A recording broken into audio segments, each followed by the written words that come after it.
Anabela Lopes é uma das principais referências na construção de narrativas visuais no Brasil.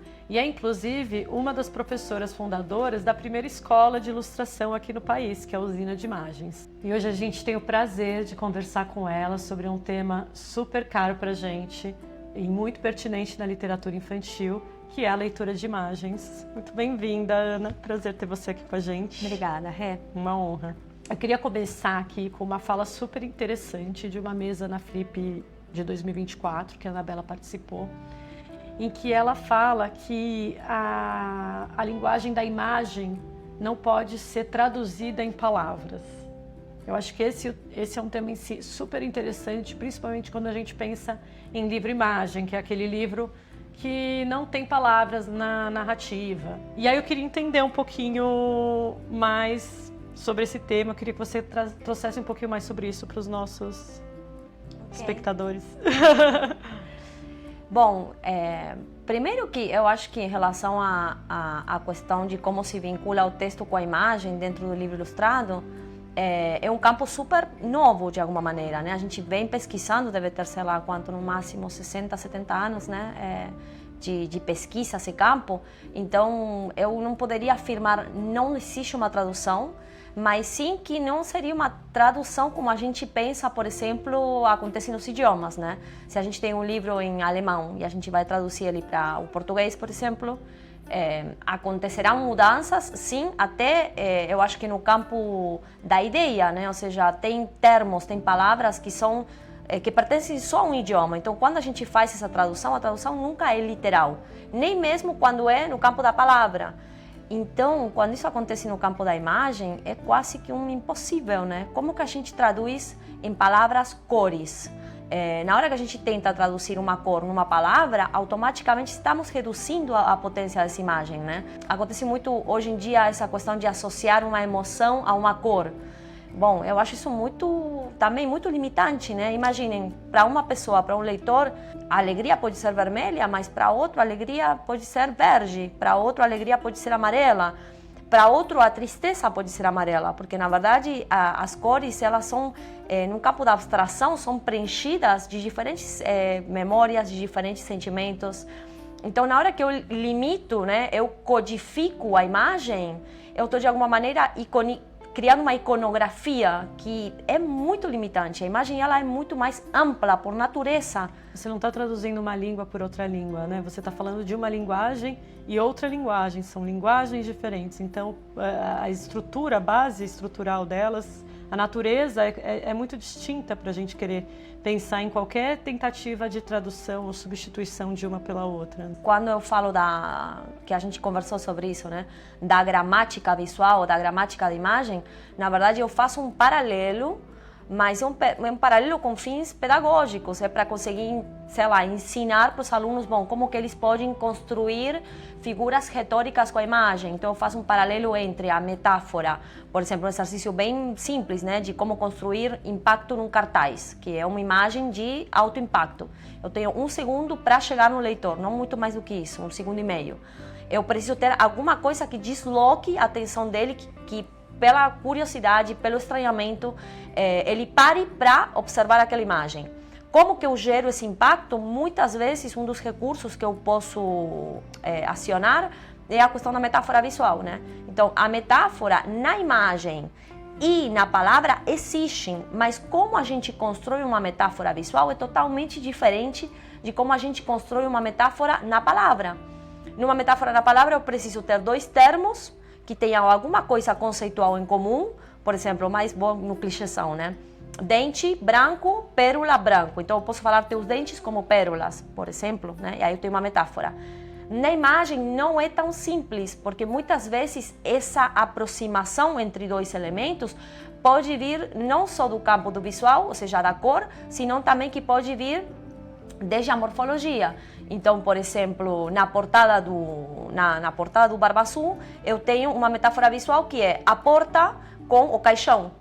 E aí eu consigo juntar todas as significações que traz uma porta como signo linguístico com também o imaginário da porta, com o imaginário da morte, do caixão, né? Que vem associado, bom, é aquele lugar onde o morto vai ficar, né? Então, mas como que eu consigo fazer essa metáfora, esse cruzamento? Porque a porta, morfologicamente, tem características similares com o caixão. Isso é impossível de se construir desde a palavra. Ou seja, porque só se eu fizer um trocadilho, né? Poderíamos pensar no trocadilho de mudar alguma letra e com isso gerar uma outra significação. Mas o desvio semântico na imagem funciona totalmente diferente de como funciona na palavra. E é isso, são regras que quem quer construir significado e se comunicar com os outros através da imagem tem que aprender. E é interessante a gente pensar também com relação aos leigos que recebem esses livros, né? Quando a gente envia livro de imagem, muitas vezes é um desafio aqui no clube, porque os adultos, parece que eles param de pensar a imagem a partir do momento que eles já são alfabetizados, né? Aprendem a escrever. E muitas vezes os pais têm muita dificuldade em lidar tanto com a conversa durante um livro de imagem, porque eles se sentem muitas vezes nessa obrigação de criar uma narrativa verbal para aquela narrativa visual que se apresenta, né? E também uma dificuldade com o silêncio. Sim, é que, bom, aí que está, eu acho que são duas grandes contradições contemporâneas, né? Uma, a gente, enfim, pelo sistema econômico, pensar muito mais na funcionalidade das coisas, então o indivíduo com a função que ele tem, que quase sempre é em relação ao trabalho e à produção, e não com o indivíduo como um todo, né? Como um ser que também, além de ser um trabalhador, ele é um membro de uma família, ele é um membro de uma comunidade, ele é, enfim, ele é um ser que sente, que tem coisas que, enfim, que também pode ser em parte artista, que pode ser um dançarino, que pode querer cantar, e que toda essa parte também da subjetividade do indivíduo vai ser primordial para a felicidade dele, né? Então, de que adianta ter só um trabalhador? Até para os fins produtivos não tem lógica, mas a gente está muito nesse tempo, né, de esvaziamento eu acho que da nossa essência do ser humano, né? E em relação a isso, eu acho que nos livros fica muito evidente quando, bom, eu vou colocar certa hegemonia do texto em relação à imagem. Então, vou alfabetizar a criança para que ele entenda as palavras, então as imagens, pronto, são secundárias. Também eu acho que é uma contradição, porque hoje em dia, muito mais do que antes, a gente tem que estar super atento a como a gente recebe informação e como a gente é manipulado através da imagem. Então, precisaríamos em dobro a gente estar atento e entender como que os outros estão construindo e estão vendendo um monte de coisas, né, para a gente através da imagem, e a gente compra de uma forma muito natural, sem perceber sequer que a gente está comprando. Então deveríamos redobrar o ensino, né, até de como a gente vai ler imagem. Enfim, para mim uma coisa muito que sempre coloco esse exemplo, na Argentina a gente tem, desde a escola elemental, tem uma matéria que é artes visuais, não sei hoje, né, infelizmente, mas quando eu estudei a gente tinha artes plásticas e artes práticas, e era isso, você aprendia, e música também. Então, hoje eu não sou música, mas eu sei ler um pouquinho de composição musical. Isso me faz melhor ser humano. E me faz melhor artista, e me faz melhor trabalhadora, mesmo que eu não use isso no dia a dia, mas eu sei de ritmo, por exemplo, né? E o ritmo não é só na música, o ritmo a gente tem na vida, que é isso que você falou, também lidar com o silêncio. É muito reducionista a gente só querer aprender aquilo que a gente vai usar, porque quando a gente aprende coisas também que a gente não usa, que aparentemente não tem função, isso também nos dá eu acho que uma perspectiva de empatia com quem sim tem essa função na vida. Eu posso empatizar com o talento de um músico, entender a profundidade dele no mundo, porque eu também fiz um pouquinho de música, um tiquinho, não precisa ser muito, né? Mas ter algum contato. E eu acho que essa hegemonia da palavra frente à imagem não tem nada a ver. Realmente, assim, é de uma ignorância muito profunda na nossa sociedade, não entender a imagem quase como constitutiva, né, do pensamento hoje. Sim, ainda mais hoje, né? Que tanta gente chama de era da imagem. Ana, e o que você acha que poderia contribuir para a formação desse olhar leitor das imagens na primeira infância? Eu acho que é fundamental, de alguma forma, nós adultos fazer o exercício de entender como que as crianças observam e percebem as imagens, porque tem muita sabedoria nesse mundo infantil, dessa percepção primária, desse primeiro contato do ser humano com o mundo, que ao longo da vida a gente vai perdendo. Então eu acho que a gente deveria olhar mais para eles, para voltar a reaprender, né? Reaprender como que essa percepção quando a gente está ainda ansioso por conhecer o mundo, quando aquilo maravilha, né? E quando a gente ainda não adquiriu algumas convenções, né? A gente ainda não direcionou o nosso olhar. Porque tem algumas coisas, né? Que nem quando a gente lê um livro infantil e tem uma narrativa pequenininha acontecendo paralela, ali no canto da página, o adulto muitas vezes não enxerga, né, esse personagem porque ele já aprendeu a convenção de que o que está no centro da página, num tamanho maior, é o personagem central. E aí a criança que ainda não, bem pequenininha, que ainda não aprendeu essa convenção, ela tende a explorar o mundo, né, com mais liberdade. E as imagens também, eu acho que é um pouco disso também, né? E assim, eu acho que sempre, de alguma maneira, dialogando com esse outro, né? Por exemplo, nós como adultos dialogando com nós crianças, né? Ao mesmo tempo, desde o Brasil, bom, como que o Brasil observa as imagens de fora também. Eu acho que, como estrangeira, né, eu vejo muito isso, pelo menos me interessa demais pesquisar imagens de, sei lá, do Oriente, por exemplo, né? E eu acho que é uma coisa que se faz pouco no Brasil, a gente olhar para fora com uma pesquisa séria, por exemplo, do que está sendo produzido como ilustração, como imaginário em outros lugares, que às vezes tem outras formas de pensar e de ver o mundo. Isso enriquece demais. Penso muito, não sei, nos tapetes persas. Muitas das crianças ainda não têm essa espacialidade tão, como você falou, padronizada do que é em cima e embaixo. Então eles se permitem nos próprios desenhos, muitos pais devem ter visto isso, que eles não existe num desenho de criança muitas vezes as mesmas noções de espacialidade que nós temos, né? Porque se cima, se baixo pode ser direita e esquerda. E essa é uma forma de ver o espaço muito mais rica, porque está associada ainda a muito mais ao fantástico do que ao real. E bom, para nós artistas, né, desde a produção de imagem, é fundamental conectar com esse outro como a diferença, né? Como existem outros espaços, outros lugares, e também esse outro lugar da criança, né? Enfim. Maravilhoso. É o olhar da infância, né? Que a gente fala muito sobre isso aqui também no Quindil.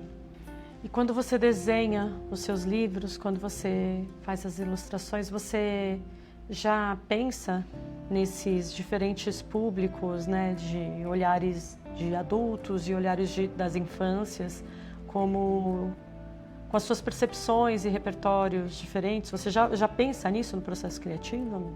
No meu caso, eu acho que cada artista, no geral, tem uma forma de abordar a criação, né, e o livro diferente. No meu caso em particular, eu gosto muito, me gera muito prazer essa possibilidade do livro ilustrado, de conversar com as crianças e também conversar com os adultos. E para mim, como artista, é um desafio, porque é muito difícil você conseguir ter duas camadas de significações bem diferentes, mas que ao mesmo tempo estejam num lugar comum. Ao longo dos anos eu fui descobrindo que esse é o caminho que mais me interessa. Primeiro porque sou apaixonada pela mitologia, ou seja, pelos mitos e as culturas originárias. Eu acho que me conectam justamente com esse primeiro ser humano, esse ser humano primordial de qual viemos todos. Então, me conecta com a humanidade toda. O que significa o livro para você, né? Minha terapeuta fez essa pergunta para mim. E para mim, o livro é minha forma de transcender no mundo. Então, para mim, o livro ele tem de alguma forma que ser sagrado. Não estou falando de religião, senão de ir além da matéria, né?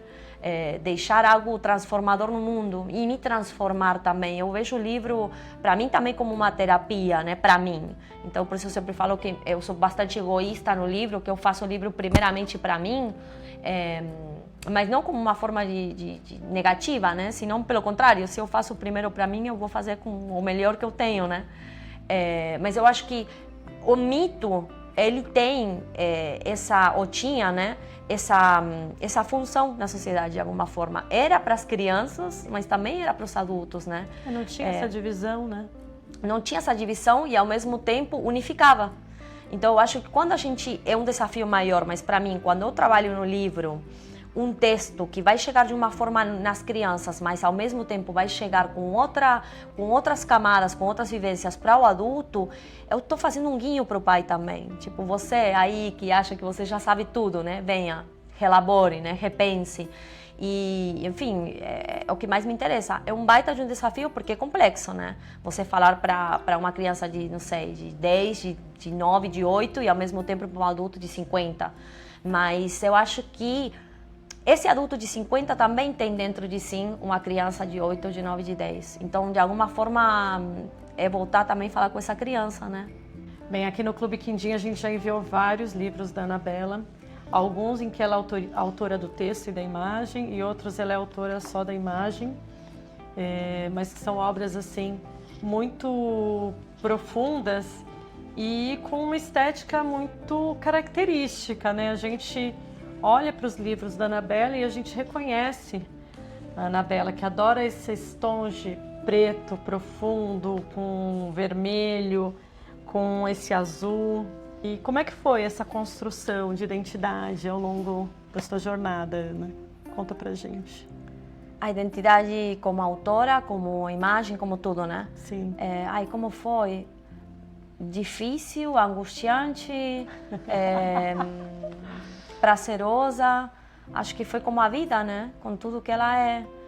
O caminho do artista é um pouco, eu acho que é esse, né? A gente ir se encontrando no fazer.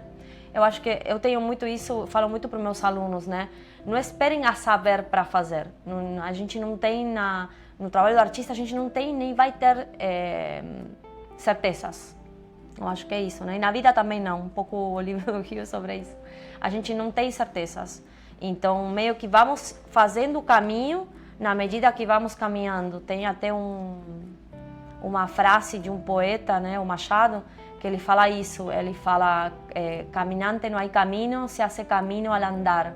Caminhante não existe caminho, se faz caminho ao caminhar, ou caminhando, né? É uma das minhas canções, porque é uma poesia que foi feita a canção pelo Serrat, que é um cantante bem conhecido espanhol, que eu sou apaixonada. Acho que o dia que eu morrer eu quero escutar essa canção lá, que fala disso, né? Que a vida, que a gente não tem certeza, e que a gente vai fazendo o caminho na medida que a gente vai vivendo. E eu acho que no meu caminho como autora, eu fui descobrindo coisas só na hora que eu fui me arriscando e me lançando, né? Então, teve muitos erros, muitos acertos, e lugares onde eu me encontro e lugares onde eu não me encontro. Pontos de contato com outras culturas, pontos de contato com outros autores. Quando eu falo autores, pintores, né, tem até homenagens a outras escolas artísticas, mas eu acho que o que eu tentei sempre e tento até hoje é ficar aberta, né, ao novo, ao mundo. E tem algumas influências, né, Ana? Eu lembro que uma vez você me contou, você tem uma gata. Sim. O nome de uma delas que é... Tenho 2 gatos, um deles se chama Ketapakovska e o outro chama Seca Pagodinho, que é minha mistura entre as artes. Sim, tenho várias influências e referentes, né? No livro do Barba Azul é muito, para mim é muito nítido, muito claro, mas eu acho que às vezes para os leitores nem tanto, pode não ser. Tem uma grande influência do expressionismo alemão, mas não na imagem, na pintura, senão o expressionismo alemão no cinema, que eu adoro, né? Enfim, o Gabinete do Dr. Caligari. A gente vê muito a Květa, né? A Květa Pakovska em Outros Mundos. Mas eu acho que a Květa, para mim, é um referente porque ela, na minha opinião, ela é muito mais pintora do que ilustradora. É difícil eu falar, eu tenho referentes na ilustração. Eu acho que meus referentes vêm mais da pintura, porque eu gosto dessa exploração gráfica e essa mistura de estéticas também no livro ilustrado. Eu acho que a gente, como artista, pode e deve até trazer para o mundo algo novo, né? Então, não é porque o livro dirigido para as infâncias que eu não preciso, de alguma forma, inovar na estética, ou ir num caminho padrão, ou ir num caminho já conhecido. Muito pelo contrário, né? Eu acho que as crianças, elas têm um olhar tão aberto que é difícil surpreender elas dessa imagem. Então, para mim, é um desafio redobrado. E por fim, a gente queria saber como é que foi o seu processo para criar a nossa capivara, a Capivara Quindim, que vai na capa do nosso Diário do Leitor, que foi feita pela Anabela. Verdade. O que foi um desafio na capivara foi, primeiro, que eu tenho um caminho para a criação de personagens e sobretudo de animais, que é não pesquisar, justamente não procurar referentes fora, senão eu sempre falo para os alunos, não olhar para fora, senão fechar os olhos e olhar para dentro. Isto é, pensar, eu fechei os olhos e pensar numa capivara, ou seja, aqui tem que ter uma capivara para ser reconhecida pelo outro como uma capivara, ou seja, ir ao signo da capivara, aquilo que eu quero comunicar com a imagem, que não necessariamente tem que ser algo que já existe, que está no mundo referencial. Então, quando eu fechei os olhos, o primeiro que veio para mim foi cor, né? E além da cor da capivara, o formato da cabeça. Mas eu não me lembrava como era, se ela tinha bigode, se ela não tinha bigode, se ela não tinha orelha, se tinha orelha. E eu fiz com colagem. Eu lembro que eu fiz primeiro com recorte de papel em preto, então ficou uma capivara preta, que é lindíssima, que eu tenho, acho que eu tenho em casa, não sei se, acho que eu mandei para vocês. Me mandou agora, você vai ter que me mandar. Vou mandar, vou procurar e vou mandar. Que era só a silhueta, que também é uma forma muito conectada com como pensavam as imagens os povos originários, né? Não sei, vamos pensar na cultura egípcia, por exemplo, né? Foi essa forma de criação do personagem, então eu acho que ficou uma capivara um pouco diferente, mas que vai no imaginário do que tem que ter uma capivara para ser capivara. Então, para mim, isso que faz com que seja a minha capivara, né? A versão da Ana, autêntica. E tem uma sombra no olho, então acho que tem essa coisa meio dark, assim, o dark side da capivara. Estou pensando que mais... e outro desafio foi que no Clube Quindim, como tem várias peças, né, o sistema de vocês precisavam que ela fosse em digital. E ela, na verdade, a minha capivara é toda manual, é gestual. Então, eu teve que procurar uma forma de levar a minha versão analógica, né, porque eu trabalho tudo manual, da pintura para algo um pouco mais... digital, no sentido de que pudesse se aplicar em diversas peças da marca. Maravilhoso. Bem, quero agradecer, essa conversa foi ótima, muito bom ter aqui você, uma honra. Além de ser uma artista incrível, também uma pesquisadora e uma referência mesmo na área da ilustração, da imagem. Então a gente fica muito feliz em poder conter essa conversa e poder ter você aqui com a gente. Obrigada, viu, Ana? Obrigada.